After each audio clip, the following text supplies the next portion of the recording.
Meus amigos e irmãos em Cristo, nós estamos juntos mais uma vez aí nesta quarta-feira para falarmos um pouco sobre as nossas demandas espirituais.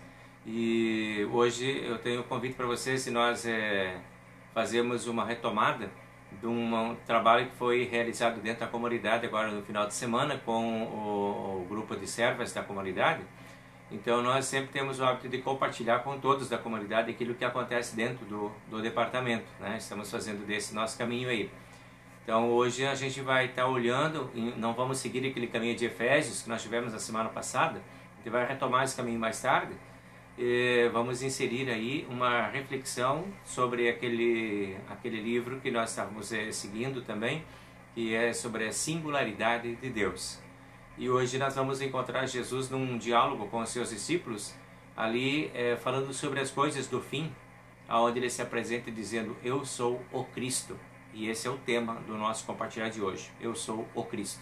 Então Deus abençoe para nós nesse momento, a gente vai seguindo com o nosso momento de oração.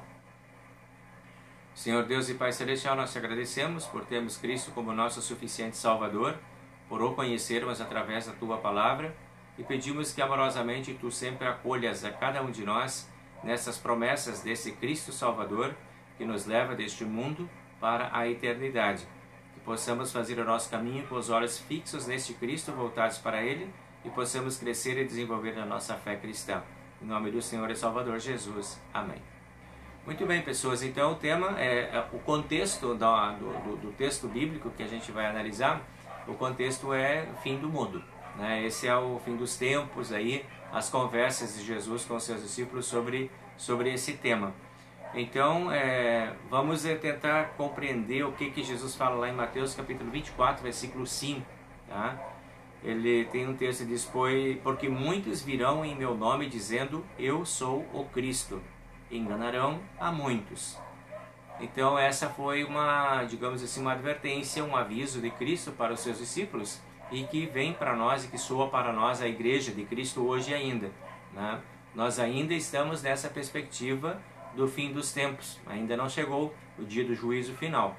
E enquanto isso não acontecer, nós estamos aí nesse iminente perigo de sermos enganados por falsos cristos que vão aparecer usurpando esse papel de Cristo como o nosso Salvador. Então vamos ver o que a gente pode aprender disso nesse momento. Tá? Analisando esse contexto que a gente tem dessa conversa, a gente vai ver que Jesus está falando sobre perseguições e sofrimentos.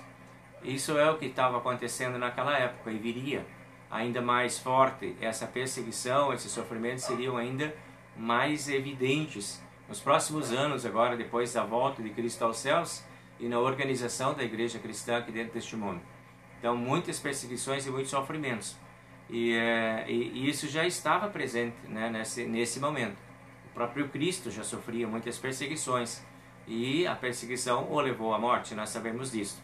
Então é importante a gente poder olhar que os discípulos eles queriam saber agora com Jesus quais eram os sinais dos tempos, afinal.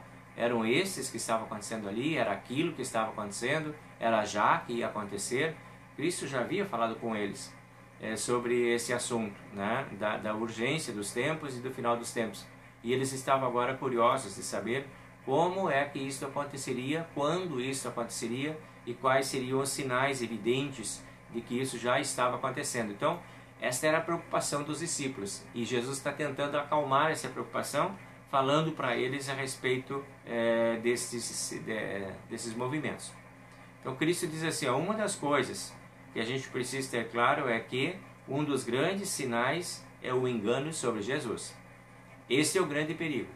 Se você se enganar a respeito de Cristo, você perde o caminho, porque só tem o caminho, que é Cristo, só tem, né, Ele, que é o caminho verdadeiro que leva aos céus. Ninguém vem ao Pai senão por mim, é o que Ele nos diz. Então não tem como se enganar. Se você pegar o caminho errado, você não vai dar lá na porta do céu. A tua vida pode dar em qualquer outro lugar, menos na porta do céu.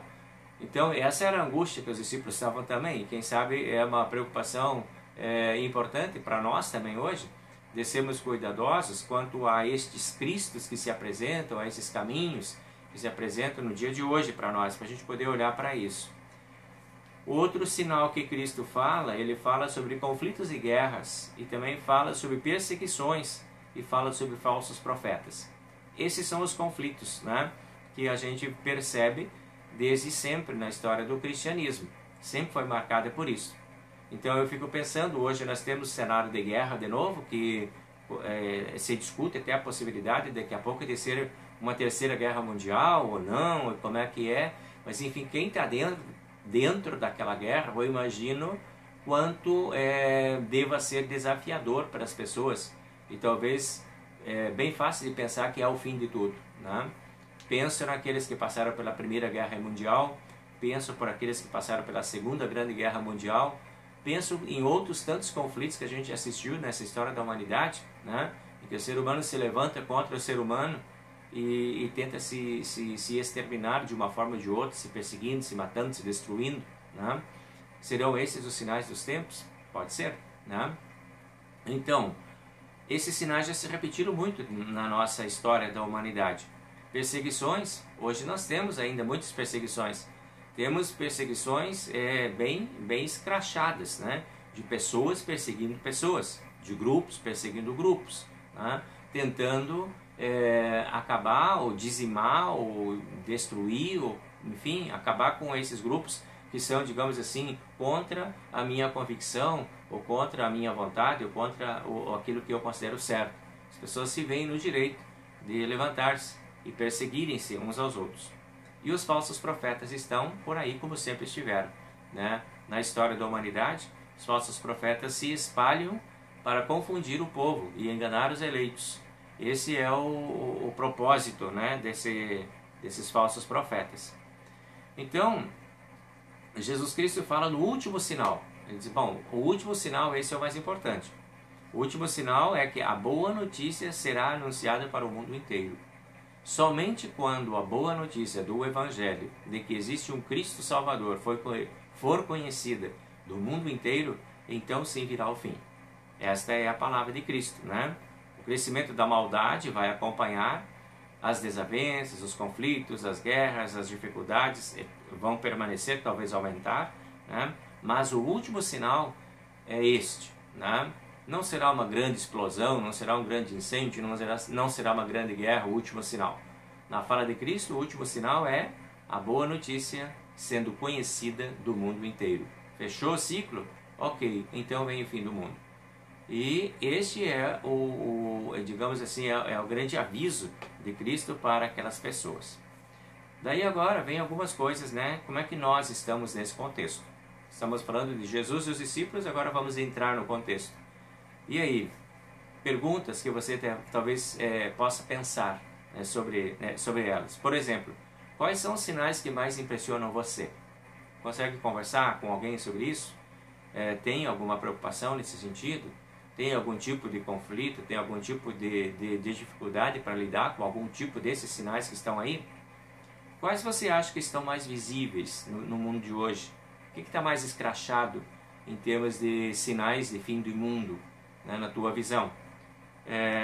Você acha que o fim dos tempos está próximo? Ou ele está distante? Qual a tua sensação? Já pensou sobre isso? Vai demorar? A gente ainda vai morrer? Ou será que vai ser antes da nossa morte? Como é que vai ser? Quando será esse fim? Mais perto? Mais longe? Né? E aí uma outra pergunta interessante é: que providências você consegue tomar diante daquilo que você está enxergando hoje em relação a esse assunto? Tá? Que providências? O que você acha que cabe a você? Aqui temos uma pauta bem importante para a gente refletir, né? Não existe uma cartilha para dizer todas as coisas que nós precisamos fazer, mas existe um conhecimento da verdade, um conhecimento da palavra que nos dá a noção certa do que nós precisamos fazer. Essa noção você pode ter, essa noção eu posso ter. Essa noção ela vem pelo conhecimento da palavra, pela vivência da palavra, pela comunhão, pela lembrança do teu batismo, pelo teu pertencimento a um grupo, a uma igreja, uma congregação. Ali você está sendo alertado, como agora aqui, nesse momento de estudo e reflexão. E aí, essas alertas, essas orientações estão servindo para quê? Em que sentido você está tomando providências para lidar com essas coisas que são as coisas do fim? Ou essas preocupações que ocupam muitas vezes a mente da gente ou das outras pessoas. E aí, que providências você tem tomado, por exemplo, em relação à sua família? O que se coloca em primeiro lugar? São providências em relação a você, em relação à sua família ou em relação às outras pessoas? Quais são as tuas prioridades? Qual a forma de tu organizar as tuas providências dentro desse cenário? Colocando você mesmo, a sua família e o próximo. Quem está em primeiro? Quem é mais urgente? Quem precisa mais desse olhar? É isso que a gente precisa pensar. É isso que o Evangelho quer mexer com a gente. É para isso que fica essa palavra de Deus aí, para a gente abrir e estudar. Essas são as perguntas que nós precisamos fazer diante da palavra e buscarmos respostas para essas perguntas.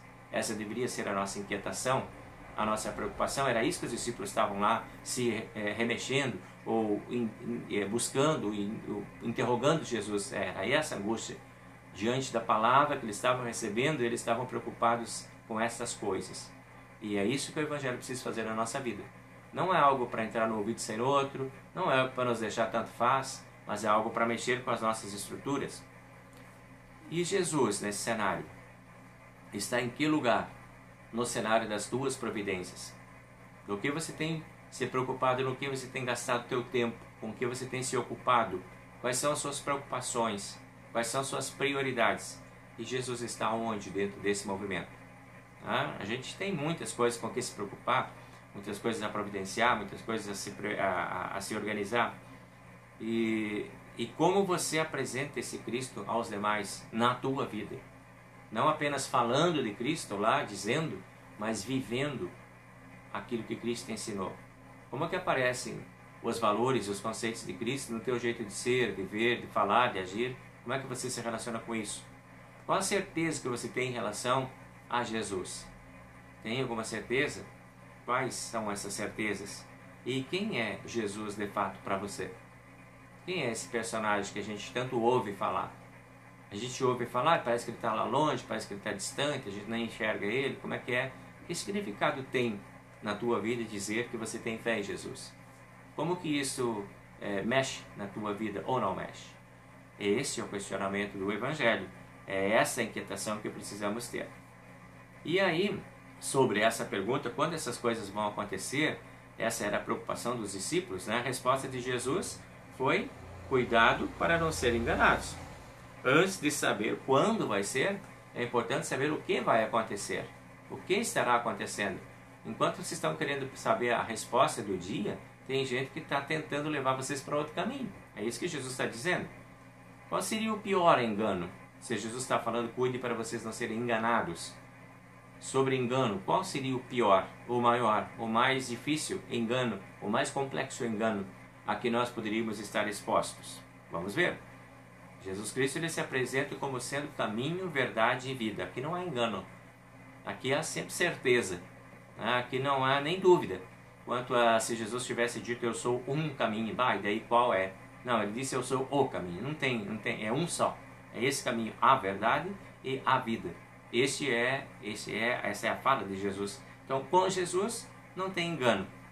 Mas nós sabemos que existem tipos de engano dentro da nossa realidade, que a gente convive com enganos. Né? O engano está na relação humana. São enganos que podem ser ativos ou passivos. Por exemplo, pode ter engano num troco que alguém te dá. Se enganou lá no troco, é um engano. Pode ter enganos nas amizades. Daqui a pouco, né? Me enganei com esse amigo, não era verdadeiro amigo. Com colegas. Pode ter engano no teu casamento. Alguém pode estar querendo enganar alguém. Pode ter engano no teu emprego. Né? Tudo são formas de engano. Mas a verdade em relação à nossa espiritualidade que nós temos é que Deus não engana ninguém. Esta é a verdade de Cristo. O engano é da humanidade. Na divindade nós temos a certeza. As promessas de Deus sempre são cumpridas. Todas elas. Deus não engana.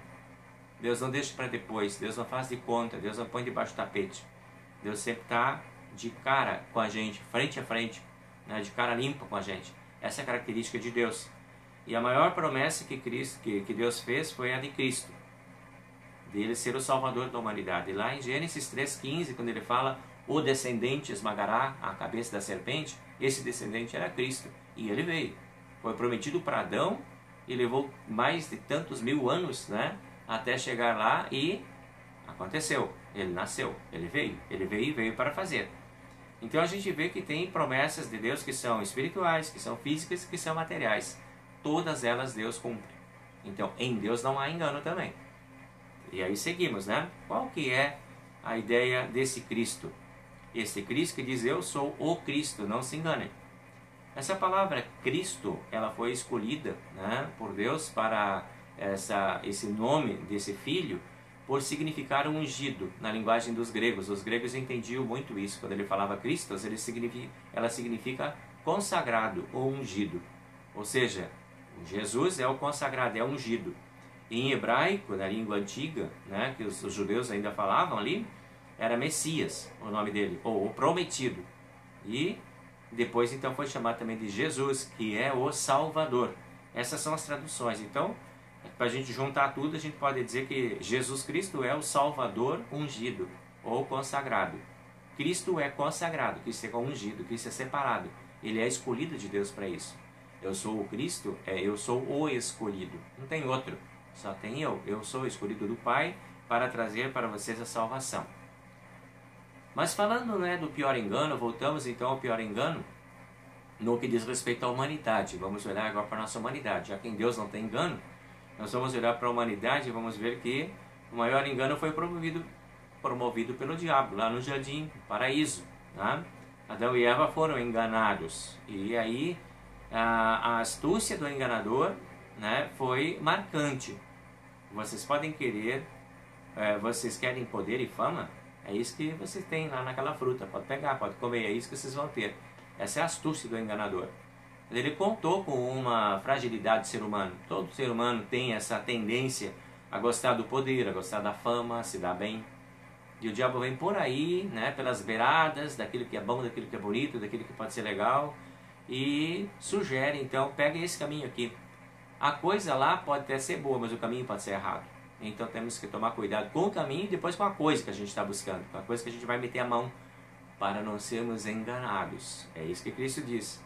Cuidem para não serem enganados. Alguns enganos ainda estão hoje no nosso caminho. Por exemplo, nós temos alguns enganos aí no que diz respeito às teologias. Tem uma teologia chamada Teologia da Prosperidade que ela é meio enganosa, no sentido de que a gente pode comandar Deus e que só quando a gente se dá bem que Deus está aprovando a gente, quando a gente está enriquecendo que a fé da gente está de acordo. Se tem alguma coisa que não está funcionando na vida da gente é porque a gente não está sabendo conversar lá com Deus, então é porque a fé da gente está ruim. Sofrimento não deve fazer parte da vida das pessoas, né? Tem que banir tudo isso, só quando está livre de tudo é que está legal, tua fé é verdadeira. Essa teologia é meio perigosa, né? Porque o Cristo, quando veio, ele não veio para ser o libertador das opressões políticas da época. Também não veio para ser o libertador das dores, sofrimentos e frustrações de hoje. Pelo contrário, Cristo é uma promessa de salvação do poder do pecado. Essa é a missão de Cristo. Então ele não veio para resolver o nosso problema lá, pessoal, com os nossos sofrimentos e dores. Ele nos acompanha, nos acolhe, nos aconselha, nos cuida, nos faz curativos espirituais, faz de tudo, mas a maior solução que ele trouxe foi a solução para o pecado que nós não temos solução. Essa é a bênção maior. É este Cristo, ele veio para ser o Salvador da tua alma. E ele tem um lugar para o teu corpo também. Ele vai te levar para o céu e vai te levar de corpo e alma para o céu. Essa é a promessa dele. E ele foi de corpo e alma para o céu. E ele vai nos levar também. Sim, nossa vida espiritual e material é abençoada por Deus. Porém, não podemos ser enganados no sentido de que nós só teremos veracidade na nossa fé se nós estivermos assim livres de todos os problemas aqui, sejam eles políticos, sejam eles econômicos, sejam eles sociais. Esse pode ser um engano. O Cristo não veio para isso. Aí sobre o engano e o enganado, pode acontecer que nós muitas vezes nos auto-enganamos. A gente às vezes cria fantasias dentro da cabeça da gente e a gente se auto-engana, propõe coisas para a gente mesmo que são enganosas. Pode acontecer de nós sermos enganados pelos outros, de alguém querer nos enganar, né? O diabo está sempre por aí, tentando fazer esse engano. O melhor antídoto para qualquer tipo de engano, seja ele auto-engano ou engano que os outros possam promover na nossa vida, são as corretas informações. E aí o combate, né? As falsas informações ou as famosas fake news. E a forma que a gente tem de encontrar as verdades e de se livrar das fake news, das falsas, das enganosas notícias, ou palavras, ou verdades, é termos a palavra de Deus. A palavra de Deus é lâmpada para os nossos pés e luz para os nossos caminhos. Essa palavra garante para nós certezas de não sermos enganados. Então vamos filtrando as coisas que estamos fazendo à luz da palavra de Deus e deixar quanto mais conhecimento da palavra a gente tem, mais preparado a gente está para fazer essa filtragem e se ver livre do engano. Então Cristo, ele é o ungido de Deus. Ungido para quê? Ele é ungido para socorrer os que chamam, como nós podemos chamá-lo a qualquer momento, para acolher os que necessitam em todas as nossas necessidades. Ele é o nosso suficiente Salvador, para ensinar o caminho aos perdidos, muitos estão perdidos ainda, né? Deus queira que nós estejamos sempre nesse caminho da certeza, fortalecer esses que estão no caminho, é função desse Cristo também, ele vem para nos fortalecer no caminho da verdade, para oferecer a verdade limpa e pura para todos nós, essa é a finalidade desse Cristo, e para aumentar a esperança de vida abençoada aqui na eternidade. Essas são as funções de Cristo, o ungido, ele foi ungido para isto. Então quando ele diz, eu sou o Cristo, eu sou o ungido, é para isso, que eu quero que vocês entendam, que eu sou este que trago esta verdade para vocês. E por aqui nós ficamos pedindo que o Senhor nos abençoe e nos guarde, que o Senhor faça resplandecer o seu rosto sobre nós e tenha misericórdia de nós. O Senhor sobre nós levante o seu rosto e nos dê a paz. Amém. Gente, uma alegria estar com vocês. Semana que vem a gente volta aí na próxima quarta-feira com o estudo do grupo dos leigos da comunidade sobre a sabedoria. Deus abençoe para vocês, uma boa semana, um bom descanso. Tchau, tchau. Até lá.